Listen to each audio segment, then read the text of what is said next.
Төраға, азыр биздин өлкөбүздө эң таза область деп талас калды. Ал эми Баткен областында бирөө чыкты, анда алабалы жакшы. Биз эми таза областтарды сактап калыш үчүн ошол жакка ички миграция катары ошол жактан келгендерди кайра кайтарууну токтотуп, блокпостту күчөтүшүбүз керек да. Себебинде бүгүнкү күндө учету жоктордун бардыгын Бишкектен айдап атышат, региондоргочу. Андай кызы аралашып кетпейби, ошондуктан ушу токтомго киргизүүнү талап кылам да. Ушул аралашып кетпеши блокпосттарды күчөтүп, токтотушубуз керек. Бишкектен региондорго адамдарды жиберүүнү үчүн ушул пунктты киргизүүнү суранып кетем. Рахмат. Рахмат. Экинчи микрофон. Рахмат, Дастан Нарисбекович. Эки сунуш, анан мен письменно видеода берем да. Биринчи, азыр элдин баары, биздин жарандарыбыздын баары үйдө отурушат, суткалап, билесиздер. Анан электроэнергия боюнча азыр деген 700 киловаттка чейин бир ба, 700-тен өйдө 2 эсе көтөрүлүп атпайбы? Ошонун лимитин алып койбойлубу? Ошону өкмөткө сунуштайт элем. Эркин Шамшидинович, элди да ойлош керек, туурабы? Бул бир. Экинчиси, могу тиги токтомдогу кечөөдө чоң талкуу болду, комитеттен да көп нерселер жетишпей калдык. Бирок торговляны алып салатасыңар да. Менде бир кыска эле суроо. Кечээ эле мына биз талкууладык, сиз весенне полевые работы деп атасыңар. Эркин Шамшидинович. Запчасттарды, весенне полевые работы элдин коопсуздугун ойлоп, коронавирус деп жаптырдык. Туура, элдин коопсуздугу, улуттук коопсуздук бул ден соолук биринчи орунда. Бирок миңдеген жарандарыбыз майда чүйдө оокатты сатышып, оокат кылышат. Алардын баарын чектеп салып атпайсызбы? Кичи бизнестин баары сыртта калып калып атат да. Эптеп базарга чыгып, эптеп тиги 100 сом, 1000 сом бир күндө кылып ошондо оокат кылгандарды. Мындай туура эмес болуп калып атат да, бул жерде исключить этип салып турсуңар. Ошол торговляны все-таки мен ойлойм алдырбаш керек. Эгер 15-не чейин карантин болсо, кийин 15-ден кийин узартасыңарбы, узартпайсыңарбы, бирок мен ойлойм күнүмдүк турмуш, күнүмдүк оокатта ошентип 500 сомдон 1000 сом тапкан жарандарыбыз абдан көп да. Вам на всех продуктовых пакетов делать, у вас денег не хватит. Вам будет проще дать разрешение людям, чтобы они зарабатывали себе на жизнь. И мен ойлойм, торговляны бияктан ушул токтомдон чыгарып, калтырып коюш керек. Сен элге уруксат бергиле. Мамлекет бага албасак дагы өздөрү оокатын эптеп кылып, буга чейин 30 жылдан бери кылып келе жатышат да. Ошону чектетпейли, туура эмес болуп калат деп ойлойм. Урматтуу төрага, сиз мени түшүнөт болуш керексиздер. Кайрылуулар сизге да көп келип атат, билем. Рахмат. Биринчи микрофон. Рахмат. Урматтуу токтомду токуган депутаттарга дагы бир пункт кошуп кетейин дедим эле да.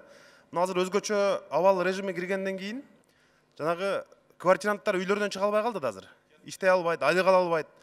Ошого бир пункт кошуп койсок ушул өзгөчө абал режиме уланып аткан учурда үй ээси квартиранттарды көчөгө кууп чыкпасын деген.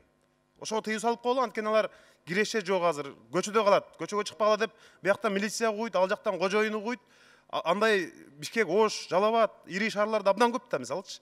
Ошондуктан ошого бир пункт кошуп коюңуздар, өтүнүч. Ошону өкмөт аткарсын анан. Рахмат. Үчүнчү микрофон. Рахмат, урматтуу төрага. Көп маселелер көтөрүп атат да мына коллегаларыбыз депутаттар. Мына Эркин Шамшидинович, сиздер мына биз токтомду кабыл алып бергенден кийин план мероприятия түзөсүңөрбү өкмөттө? Ушул биздин токтом боюнча. Дальше.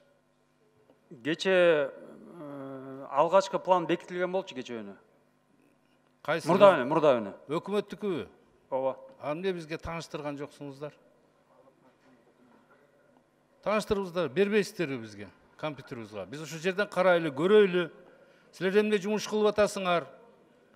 Ар бирибиз эле чыгып 120 киши айта беребиз, муну кылыш керек, муну кылыш керек деп. Силер ошол план мероприятияңарды берсеңер, биз көрүп ошол маселелерди алып чыкпайт элек да могу жерге.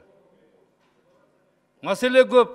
Айыл чарбада талаада иштеген кишилерге запчас алыш керек, бензин алыш керек, керосин алыш керек. Кошторуна баягы тиштерин алыш керек, урук алыш керек. Сиздер сууну өткүзбөй атасыңар. Мына суу чыгарып, суу ташыган адамдарды өткүзбөй атасыңар, постторду. Посторуңар акча алып атат, айтып коеюн. Акча алып өткүзүп атат силердин посторуңар. Мына депутаттар могу жерде танаписте бири-бири менен отуруп алып сүйлөшкөндө айтып атышат. Силер план мероприятия, президент жакшынакай кылып указды берди. Соромашаровдун указы чыккандан кийин мындай расширенный мынандай бир развернутый план мероприятия түзүшүңөр керек эле да. Ошо план мероприятияларды алып келиш керек эле бизге. Даталарын коюш керек, исполнительдер ким аткарат, кайсыл убакытта аткарат, ким жооп берет ушул маселени, ким башында турат. Башаламан ар нерсени алып келип эле муну колдоп бер эле, тигини колдоп бер. Биз колдоп беребиз. Силер бир ошондой жакшы указ чыккандан кийин, президент указ чыккандан кийин план мероприятия алып келип биздин мына компьютерге чыгарып коюшуңар керек эле. Биз айтат элек, могу ишти кылып атышыптыр могу жерде. Рахмат. Биринчи микрофон. Рахмат чоң Дасын Арысбекчи. Мен кечирим сурайм. Биз токтом долбооруна сунуш бергенде өзгөчө абал эмес, өзгөчө кырдаалда кирилек болчу. Ошого мына биз экинчи жума кетти, өзгөчө абалда элибиз жашап атат бүгүнкү күндөчү. Мына бүгүн көптөгөн жеринен кайрылуулар келе баштады. Эшке чыкканга болбойт, иштегенге болбойт. Күнүмдүк окатын таап жеген катмарыбыз өтө мындай кыйын акыбалга дуушар болуп калып атат да. Өкмөт иш планыңарда ошол эң мындай кыйналган катмарга, кедейлерге бир продуктов пакет кылып беребиз деп дагы жазып кетипсиңер. Бирок ушуну тез аранын ичинде жеткизип туруп берип, андан сырткары мен айтып кетет элем, ушу биз дагы токтомго бир пункт менен кирип кетсек, ошондо эң кыйналган катмарына дагы жардам, даректүү жардам көрсөтүлсүн деп. Андан сырткары мына бир айтып аттыңар эле, мат резервтен бир 10 000 тонна буудайды разбаранить этип туруп, оңгулуп туруп беребиз деп. Бүгүн акчасы бар, ошо ун дагы көтөрүлүп кетти деп, ун таба албай жүргөн дагы айылдарыбыз болуп калып атат.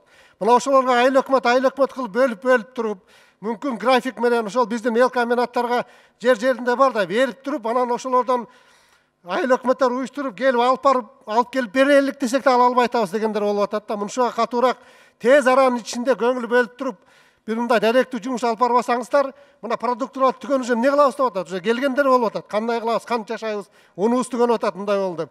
Ошого бүгүндөн баштап ошо катуу чара көрүш керек өкмөт. Анан Дасын Арысбек токтомго да бир пункт менен өкмөткө тапшырма берип кете берели ушунучу. Мындан эч мындай бир лишний болбойт деп айтат элем да. Ошого мен сунуш берет элем, бир пункт менен аз камсыз болгон катмарга бир даректүү жардам көрсөтүлсүн деп. Урматтуу депутаттар, ушу менен жыйынтыкталды. Мындай кылалы. Бул токтом экинчи жолу каралып атат. Биринчисинен негиз катары кабыл алып бергенбиз. Андан кийин атайын комитетке жөнөттүк. Катышыңыздар, кат жүзүндө жазуу бериңиздер дедик. 2 жума ошо комитетте каралды. Депутаттардын сунушу, кат жүзүндө берилген сунушу ошо комитетте каралды. Бардыгы бүттү. Эми бул жерге келди. Азыр дагы чыгып алып сунуш берип атасыздар. Бул сунуштарды азыр комитет карайт. Кабыл алганын алат, албаганы жок, урматтуу депутаттар. Таарынбаңыздар. Бардык токтомдо жана жогоруда айтылып аткан маселелер камтылган негизи. Камтылган. Ошондуктан капа болбоңуздар. Берсеңиздер, мына 2 жумадан бери кат жүзүндө берип туруп, бул токтом бүгүн дайын болуп чыкты. Кат жүзүндө берилген бардык сунуштарды кабыл алганын алып, албаганын четке кагып түшүндүрүү иштери болду, урматтуу депутаттар. Эми азыр эртерээк бул токтомду алып толук кабыл алып берип жөнөтөлү, иштесин өкмөт. Ошентели. Экинчи микрофон. Урматтуу Эркин Шамшудинович, көңүл буруп коюңузчу. Мен да мына азыр мына мектеп окуучулары менен студенттерге, жогорку жайлардын окуучулары боюнча айтайын дедим эле. Мына азыр дистанционный окууга өткөз деп атабыз, бирок интернет провайдерлер, уюлдук операторлор студенттер менен окуучуларга карантин учурунда мындай бекер лимитсиз интернет берсе жакшы болот эле. Ушуларды сүйлөшүңүздөр провайдерлер менен. Айнура Шермаматовна, токтом долбоору менен иш кылып атабыз азыр. Азыр премьер-министр келет, ошого берсеңиз келет азыр премьер-министр. Премьер-министр эми токтом долбоорун өтөлчү. Токтом долбоору боюнча сунуш берсеңиздер. Башка. 4-чү микрофон. Урматтуу төрага, эми токтотуп бул атабы? Урматтуу төрага, эми токтотуп мына өзүңүз айттыңыз, эми токтомду кабыл алайлык. Дугуша койсоңуз. Рахмат. Анан сиз да катараак алып барыңызчы. Рахмат. Разыныга өтүп кетип атабыз уже. Бериңиз анда. Рахмат. Рахмат. Сунуш келди. Урматтуу депутаттар, анда кошумчалымчаларды эске алуу менен мына комитет иштеп чыкты. Кат жүзүнө түшкөн сунуштардын баарын эске алып, карап, токтом долбоорун жалпысынан добушка коем. Добуш бериңиздер.